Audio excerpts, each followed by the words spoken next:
I, Roberta McCoy, given faith and stand in unity with the vision of perfecting church of sowing this seed of $1,000 plus $235 and receiving the blessings to come to all that participated. Now that's only $1,200.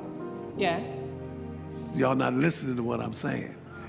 If you have 1,000 plus 1,000. Okay. Well, I'm gonna work on the other 800. Well, that ain't what I asked you to do. Family is Providence. Thanks for tuning in. And the video you just saw made me sick to my stomach. I wish it was AI. I wish it was a deep fake, but it is indeed real. It's Pastor Marvin Winans, patriarch of the Winans music family, a legendary musician in his own right, fleecing his congregation to try to build a sanctuary that had been stalled for a number of years. And a woman in his congregation came up to donate, and instead of having the $2,000 that he was asking for, she only had $1,200.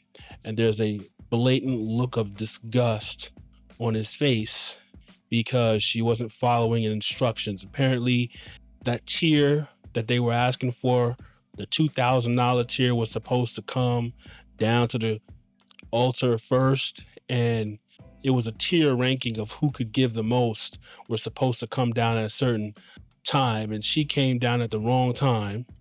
She was out of order, and that got the pastor upset. Now, this has gone viral, and this has been a complete and utter embarrassment for the church, as it should be. And it's frustrating because I really wish these congregations wouldn't record themselves, because there's always some foolishness coming out of the church. And oftentimes it's even more embarrassing as a black man, because sometimes you see, most of the time, it's coming out of the black church congregation. And it's some horrifically unbiblical disaster that shames the church, reinforces all the stereotypes of the church, that the pastor's there to steal money from the congregation, line his own pockets, drive a nice car, get a nice house, live well, do what he wants to do behind the scenes, live a hypocritical lifestyle, then get up there and preach something completely different to his congregation. And we know that Pastor Winans had other controversies. He's been outed for being unfaithful to his wife. His wife has said that multiple times. He had a child out of wedlock. Of course, there was not any consequences for his actions or anything like that. So he's not new to controversy. But this latest controversy has gone viral yet again, pointing to his character, or his lack thereof character. And it's frustrating because I am a Christian. It's my worldview. And I understand what the scriptures actually teach, and I can actually see what's a false representation of what the Bible prescribes for qualified elders, teachers, pastors of the congregation. But many, many people who watch these things, they don't know that. They just see all of the nonsense that goes viral. But it's frustrating because this is what causes a deep sense of distrust between people outside the church and the church. This is what causes people to say to themselves, why in the world would I go to a church when the people inside the church look more corrupt than the people that I'm friends with or the people that I'm around? Why would I go to a church, give my hard-earned money of $1,200, which is a lot of money, and have the pastor look me in my face and scold me, yell at me and say, how dare you not have the extra $800 that I asked for? That's repulsive. It's disgusting. It's greedy. It's horrific. This woman is giving money out of her hard-earned income, and she's saying she's giving in faith, she's sowing seed, whatever she's saying. And he doesn't care about any of that. Forget about the faith and you standing in solidarity with the church. Where is the extra $800? That was his focus. Don't really care if the Lord honors her giving or the fact that she is hoping that this honors the Lord with my giving or anything like that. Doesn't matter. The scriptures talk about how the Lord loves a cheerful giver, someone who gives not under compulsion, but gives cheerfully. That's how you're supposed to give. That's what the scriptures say. You were never supposed to be forced into giving, forced into a certain dollar amount. Whatever it is God puts on your heart to give to the church, and not just the church, charities or whatever the case may be, it could just be your friend. But you should have a giving heart. That's something that God does love and appreciate. And you shouldn't feel forced or coerced into doing that. The scriptures are very clear about that. But this so-called pastor, I guess, I don't know. Sometimes I'm wondering, are people reading a different Bible? The Bible says very clearly God loves a cheerful giver. And apparently people just got a different version. I don't know. Maybe they got a different... It's sad. It's frustrating. And once again, the name of the church is tarnished because a man-made vision for what he feels he needs to do to build his own legacy, right? Whatever it is Pastor Winans thinks he needs to do, however much money he thinks he needs to raise to build whatever building or whatever it is vision he has. If the congregation isn't helping him find his vision or do what he wants to do in the way that he is demanding, well, that's an insult to him. Forget about God's mission. Forget about trusting it ultimately in God's provision. If she would have got up there and said, hey, I only have $25, that would have been a major insult to him. But at the end of the day, if you believe that God is the one providing for you, people give what they give and God can use that, because ultimately all money, all resources, all of that comes from the Lord, and he can give to us whatever it is we need whenever we need it. And so he shouldn't worry about just somebody in the congregation not hitting his specific quota, as if God needs a specific quota. You got to give $2,000 or I won't be able to bless you. No, God is the one who takes small things and multiplies it. That's what he does.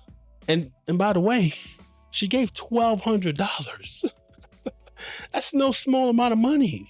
You know how hard it is for $1,200? People are struggling. It's hard out here. $1,200? She should have took that $1,200 back and left. I just don't understand this, man. It really broke my heart.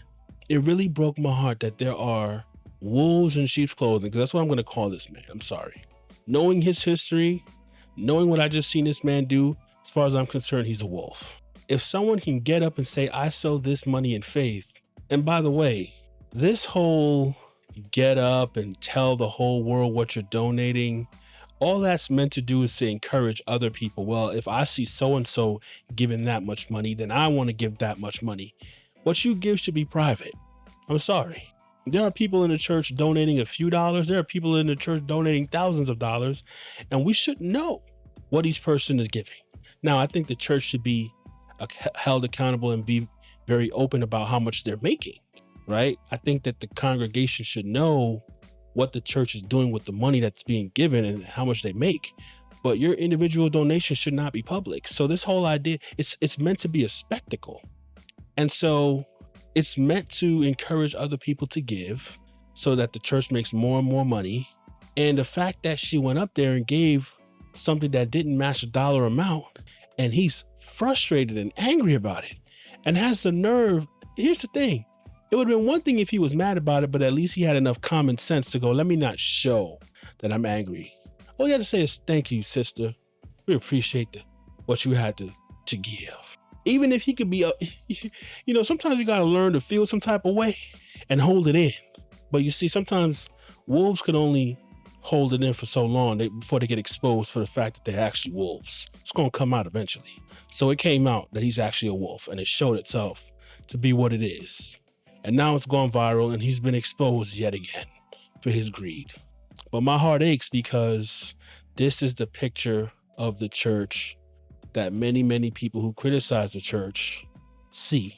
And this is the type of stuff that causes deep hurt and pain for people inside the church.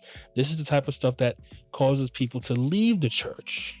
to be disillusioned with the church, to have church hurt, because imagine you gave something that maybe you couldn't even really afford. Some of these people in the congregation are giving what they probably can't even afford to give, thinking that God will bless it, thinking that God will bless them. They have an improper view about how God blesses people. They think they got to work for it. If I give more money, God will give me more money. Some sort of prosperity gospel type of thinking. And they've been misled to believe that. And then they decide to give of their hard-earned money, and then they get scolded by their pastor publicly.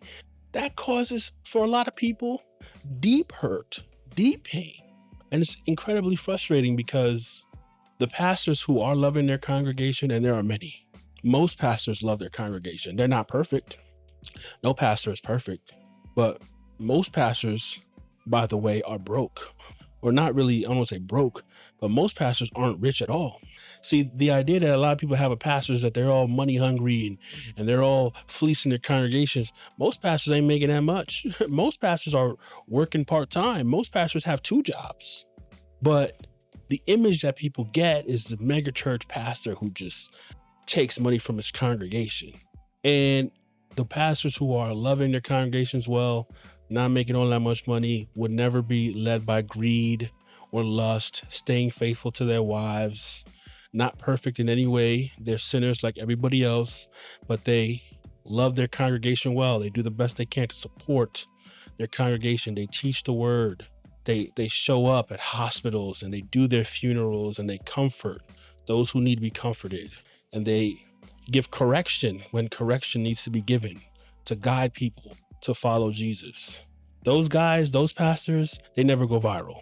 You're not going to see clips of pastors loving their congregation well. You're going to see the clips of when the pastor says something greedy.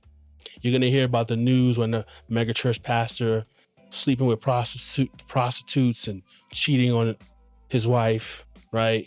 You're going to hear all the scandal. And that's the frustrating part about this whole thing. But I'll say this, man, and I'll leave on this note.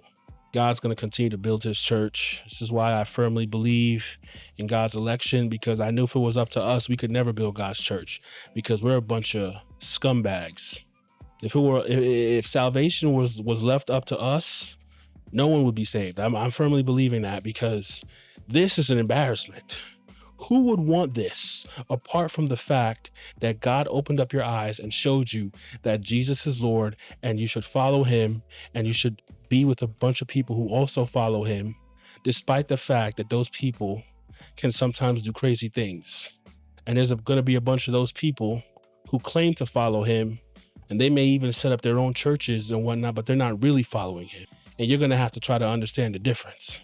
Who signs up for that? But by the grace of God, when you realize you really need to follow Jesus, because he is who he says he is. And if it isn't for the fact that God opens up people's eyes to show who he really is, most of us wouldn't be following him. I firmly believe that.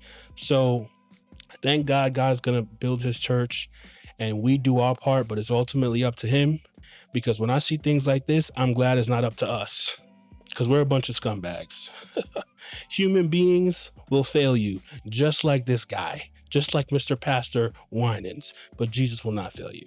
So that's my thoughts on this, guys. If you appreciate it, please like the video, subscribe. I appreciate the support. From Providence, I'll see you guys in the next video.